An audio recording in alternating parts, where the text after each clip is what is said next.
نیازە بڕیاری دیاریکردنی ڕۆژی 3 2014 وەک ڕۆژی کۆمەڵکوژی ئێزیدیەکان. پەرلەمانی کوردستان خوێندنەوەی دووەمی بۆ پرۆژە بڕیاری ناساندنی ڕۆژی 3 ئابی ساڵی 2014 وەکو ڕۆژی کۆمەڵکوژی ئێزیدیەکان کرد و بڕیارە ڕۆژی شەمەش دەنگ لەسەر پرۆژە بڕیارەکە بدرێت. بەندە ئەو هەوڵەمدا و ئەو کاتە کەس بیری لەمە نەکرد بۆ ئێمە داوەتی پەرلەمانی هۆڵەندا بووین.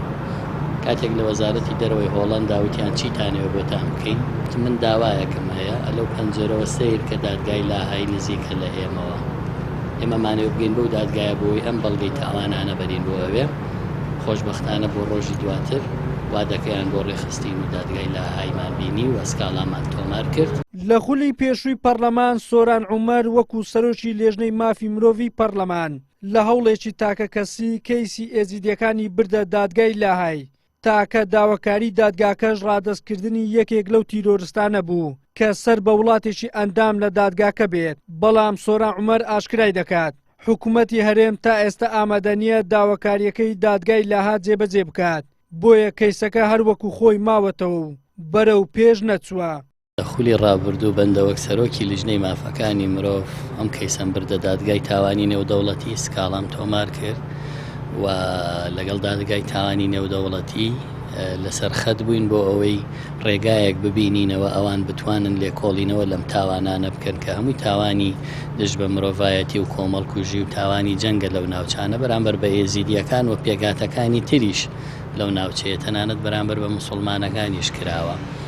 بەڵام بەداخەوە لە جێیەکا وەستا کە ویستێک هەبوو ئیرادەیەک هەبوو نایەوێت چ لە ناوخۆی عێراق چ لە ناوخۆی هەرێمی کوردستان چ لە دەرەوەی عێراقیش نایەنەوێت ئەم کەیسی جینۆسایدە لە دادگای لاهای لێکۆڵینەوەی لێ بکرێ و ڕەنگە دوجار هەر بەوە کۆتایی بێ کە دادگایەکی ناوخۆیی عێراقی پێک بهێنرێ بۆ ئەم تاوانانە.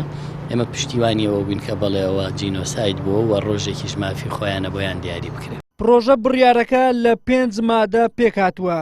بەپێی مادەکان حکوومەت ناچار دەبێت کە قەرەبووی مادی و معنەوی ئێزیدیەکانی شنگال بکاتەوە. لە بڕگەکانی یاساکەیە تێیدا کە بێ حکوومەتی هەرێمی کوردستان و حکوومەتی بەغداش قەرەبووی مادی معنەوی بکەن، چونکە ئەمە کارەساتێکی تیرۆریستانەیە بەسەریانە هاتووە. بەپێی دەستوری عێراقی ئەبێ تەعویز بکرێنەوە مادیەن و معنەویەن. بەپێی ئەم یاسایی ئێمەش هەر جێبەجێکاری بڕگەی ئەو بڕگە دەستوریە لەبەرەوە بەپێی دەستور بێ یا بەپێی یاسای پەرلەمانی کوردستان بێ ئەبێ تەعویز بکرێنەوە مادیەن و معنەویەن. پرۆژە بڕیاری ناساندنی ڕۆژی 3 ئابی ساڵی 2014 وەک ڕۆژی کۆمەڵکوژی ئێزیدیەکان لە کاتێکدا لە ناوەڕاستی مانجی تەموزی ئەمساڵ نادیە موراد کچە ڕزگاربووی دەستی داعش لە گفتوگۆیەکی لەگەڵ سەرۆکی ئەمریکا ڕایدەگەێنێت. ئەوان کەوتونەتە نێوان بەرداشت حکوومەتی ناوەند و حکوومەتی هەرێم بەهۆی ململانەیان بۆ وەرگرتنی جلەوی دەسەڵات لە شنگال. ئێزیدیەکان ناتوانن بگەڕێنەوە زێدی خۆیان. Kurdish government and the Iraqi government, they are fighting each other who will control my area, and we cannot go back if we cannot protect our dignity, our family. We get a lot of support from President Macron. He put a lot of pressure in Iraqi and Kurdistan government to help minorities. ڕۆژی 3 ئابی ساڵی 2014 ڕێکخراوی تیرۆریستی داعش هێرشی کردە سەر قەزای شنگال و گوندەکانی دەوروبەری. بەو هۆیەوە زیاتر لە 360,000 ئێزیدی ئاوەرە بوون و 100,000یشیان بەرەو دەرەوەی وڵات کۆچیان کرد. 1293 کەسیش لەسەر دەستی داعش کوژران و 6470 هاوڵاتی ئێزیدیش لەلایەن داعشەوە ڕفێنران.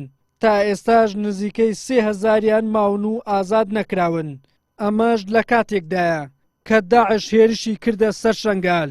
ژمارەیەکی زۆری چەکداری پارتی لە قەزاکە بوون، بەڵام شەڕیان نەکرد و بەبێ تەقا شنگالیان بەجێهێشت. تا ئێستاش هیچ کەسێک لەسەر ڕادەستکردنی شنگال نەدراوەتە دادگا.